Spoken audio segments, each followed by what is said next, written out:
Station number 208. Please change here.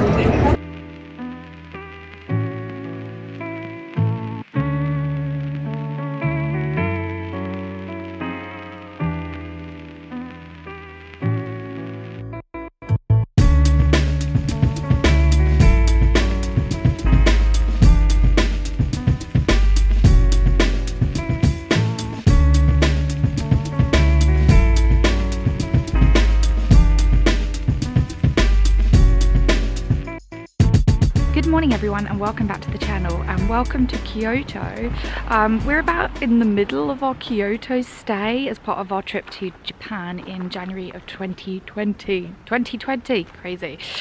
We are this morning a little bit out of Kyoto actually. Are we technically still in Kyoto? Greater Tokyo, Kyoto area I think. Right, there you go, Greater Kyoto area. We're in a place called Daigo to visit a temple here which is a UNESCO World Heritage Site, Daigo-ji. They have a couple of sort of areas to this temple, a lower temple and an upper temple, because it's spread all the way throughout the mountain. Not too sure we're going to get to the upper temple because it is an hour hike up, but we're going to go check out the lower temple. Apparently it has an incredibly old pagoda as well, which is going to be awesome. Anyway, I think this is the entrance. Yep, so let's buy some tickets and go in. Now here, so inside Samboi Japanese garden, go straight Anasage temple pagoda. We just went into the temple building and you could take very few pictures in there because, like most temple buildings, it's unlikely that you're going to be able to take any photographs.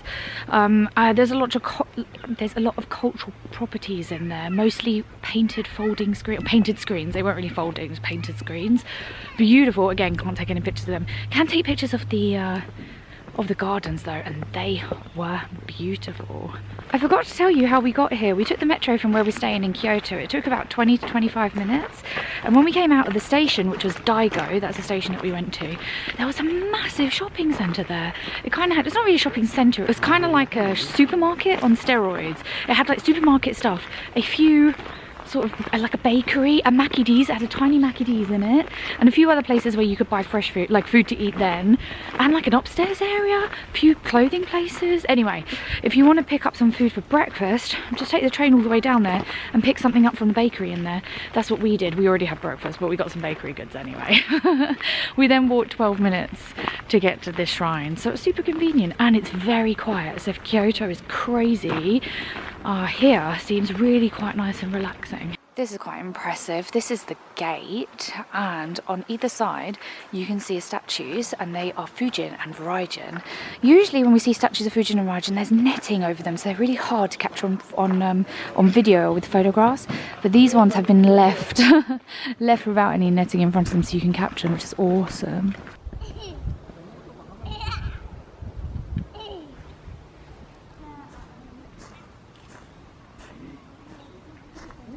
There's a 5-story pagoda here, well obviously because it's right behind me, and it's really quite rare to find them in Japan. I don't find many. How many 5-story pagodas have we seen?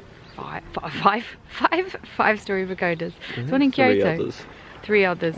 There ain't many. I know there's one down in Wakayama that I haven't seen, but they're not everywhere like you might expect. This one here was apparently built to honour the emperor who had died previously, and was completed in 951, making it the oldest wooden structure in Kyoto. Crazy. So yeah, it's pretty impressive. There's some really quite historical significance to some of the buildings around here. Actually, the temple building that we went into first, I was reading about this in the guide just now. This kid is so cute. It was originally, not originally, but at one point was a site of a cherry blossom viewing party that Toyotomi Hideyoshi, an extremely significant historical person, held at that site. It's now a temple. I believe it was a temple throughout that time, but he held a rather historically significant party there. So I want to look into this party a little bit more and find out why it was such a big deal. But anyway, yeah, apparently it happened. Right, cool. Where off to next? Just checking out one of the main sort of halls, temple buildings here. apparently there's a statue in there of some kind of shrine which will give women the gift of bearing a child, which is interesting. Anyway, but I think all these trees around here are cherry blossom trees. So it's winter at the moment, so of course they're not flowering. But come cherry blossom time, late March, early April, it is going to be pink. It is going to be super pink. So this might be a really lovely temple to come to if you want some chill out time from Kyoto crazy and still see a lot of cherry blossoms.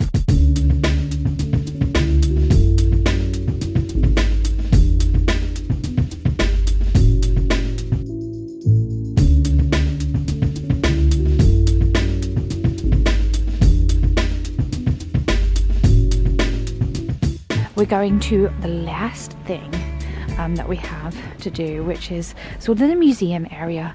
In this place you get multiple tickets, and so we're going to show our third and last ticket to the person in the window on the right hand side.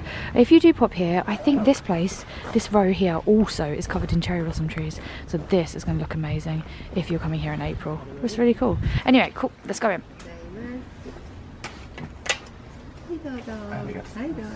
That was super cute. Inside the museum they had a bunch of folding screens with beautiful artwork on them, and a model of the pagoda as well, which is really cool, and some modern art too actually, which is quite cool. We're now going to be leaving Daigo-ji and going back to the station. We're going to catch a train down to Uji. I'm going to take a little bit of a look, see if I can find any images of this temple or shrine complex, during cherry blossom season, because I think all of these bare trees are cherry blossom trees, so it looks like it would be a really special time to come for cherry blossom season in particular. Anyway, we're off. See you in Uji. 2番乗り場に到着の電車は6時増行きでございます。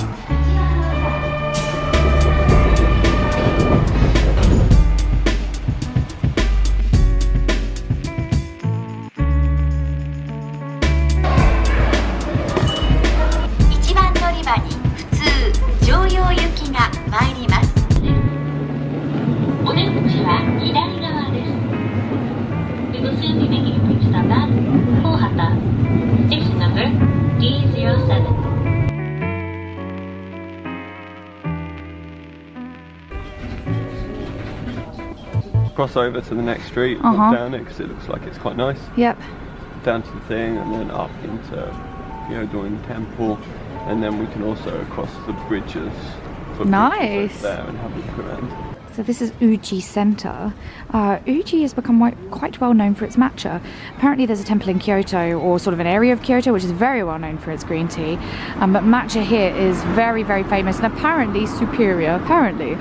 This is Sujiri. I'll put the name below. My pronunciation is bad. They sell, oh, I think I can cross the road. They sell a number of sort of matcha flavored things, such as tea, matcha ice cream, and a few little sweets as well. It's very highly rated. It's really beautiful inside, so recommended if you come here. If you are looking for Uji and finding that merchandise or matcha flavored things are a little bit too pricey, then pop to the supermarket. This is a supermarket right behind me.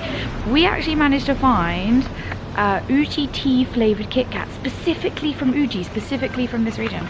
So we got the Hoji cha flavor. This is it here. Right, ready? It's really good. I like that. White chocolate, slightly bitter, not quite as crazy bitter. They have like standard matcha flavor as well. We really like the Hoji cha.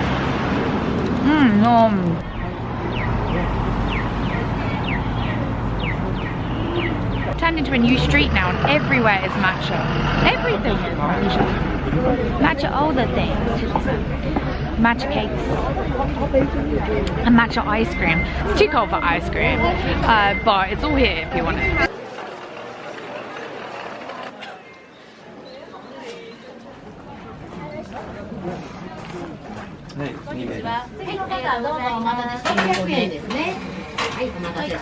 We've made it to Byodo-in temple, which we're going to see in a minute after we go through this beautiful garden. Oh my goodness, this is really amazing. And for winter as well, this is cracking.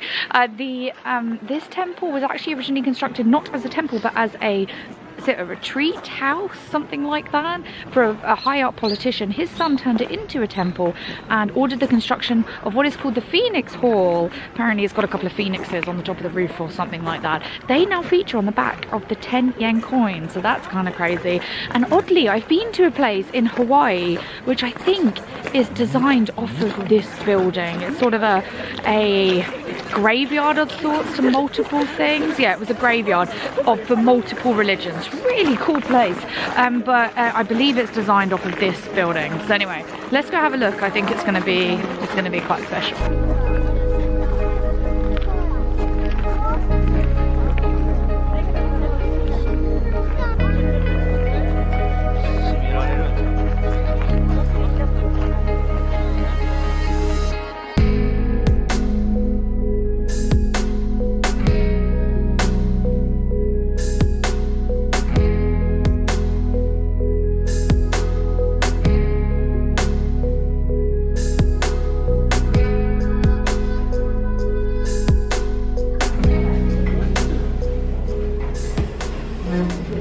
All tea served at our tea room Toka is our original blend. Ooh. We popped into a tea house which is inside of the temple complex with such a lovely view of these very angular flowers, and I believe the museum for the temple is behind us. We stopped in to have what I colloquially call tea and sweet. It is matcha, hot matcha with a Japanese sweet, and it's delicious. It's costing 650 yen each. Liam and I both had the same thing, and it actually had a really helpful how to drink but like some helpful explanation in English as well. It's really cute.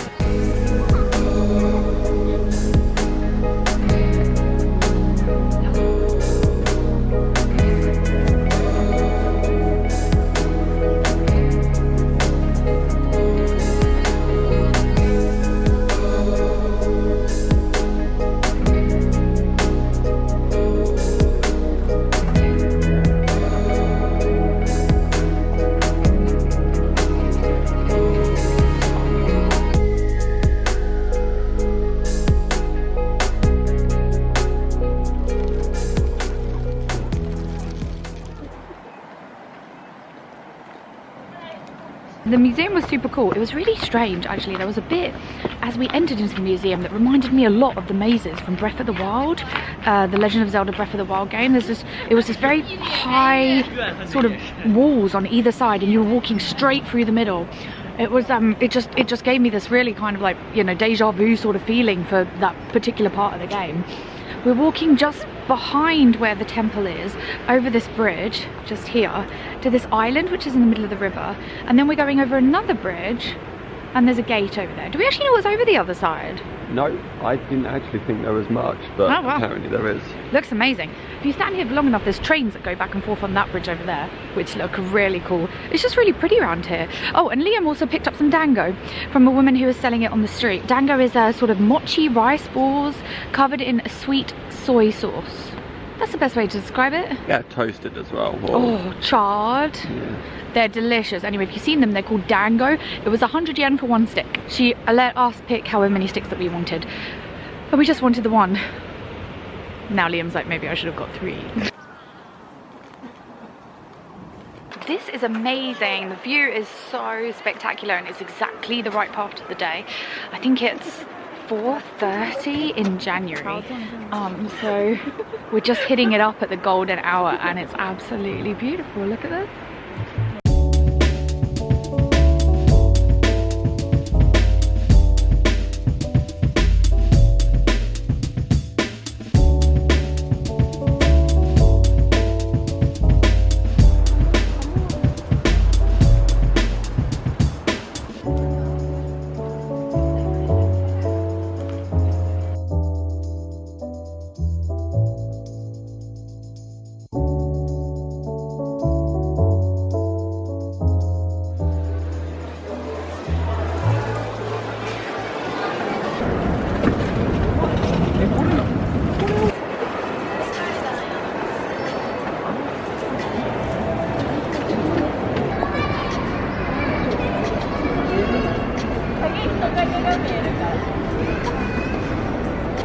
Kyoto Station my favourite station in the whole entire world? Yes, I have a list. I think it's up to about 6. I've got a top 6 favourite stations in the world. Anyway, we came here from Uji, so we took the train from Uji to Kyoto Station on the Nara line. It was a quick train, it was a fast route. We're now going to Kyoto Ramen Street, which is on the 9th floor of the Isetan department store, which just sits on top of Kyoto Station. To get up there, next one and then down? Next one and then down. To get there, you can either find Isetan, the department store, and head up in the elevators or escalators inside the department store, or you can do what Liam and I are doing and go up the mega escalators, which are outdoors in Kyoto Station, and will take you all the way to the top of the station, which has an amazing viewpoint. If you want to get to the ramen floor, head all the way up the escalators as far as you can go. When you get to the top, go 1 floor down on the stairs and then enter into the department store that way. That takes you to the ramen floor.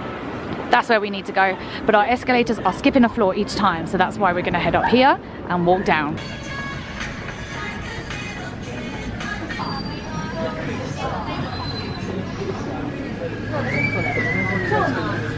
So we had a minor failure. We went through to the ramen floor thinking that because vegan ramen has become a bit of a thing, we must be able to find some kind of vegetarian or vegan ramen on the ramen floor, and we did not. Even in a place which we've had vegan ramen in before, they just don't have it anymore. So instead we went up to the 10th floor of Isetan, which is the restaurant floor, and there is an outlet of Katsukura there. Katsukura is a Kyoto-based tonkatsu restaurant, which is breaded pork cutlets, but they do other kinds of cutlets as well. So Liam had yuba, which is tofu skin with vegetables inside of it, and I had pork, obviously. And we all had a very Merry Christmas, so that was good. We've now come to the Skyway, which starts on floor number 9 at the ramen floor and goes straight across the roof of Kyoto Station. So we're going to see a few cool things from up here before exiting the station out of the east side. The east side.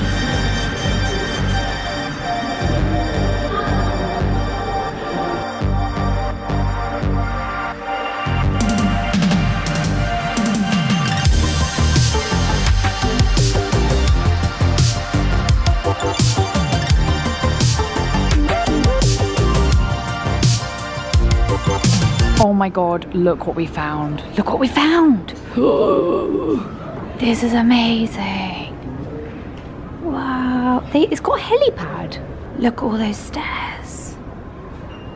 Down to platform level. Oh my goodness. Are these offices? These must be offices. And look, this is where we walked over the Skyway. Inside you might be able to see that they even have barriers set up. There's tiny little yellow things. Oh, it's so cool!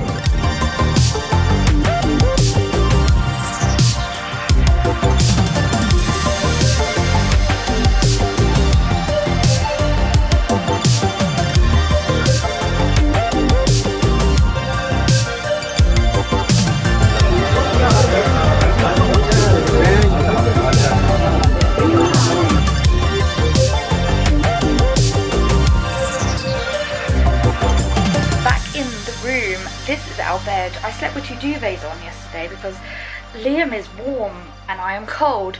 So Liam's warm heart and I've got cold heart.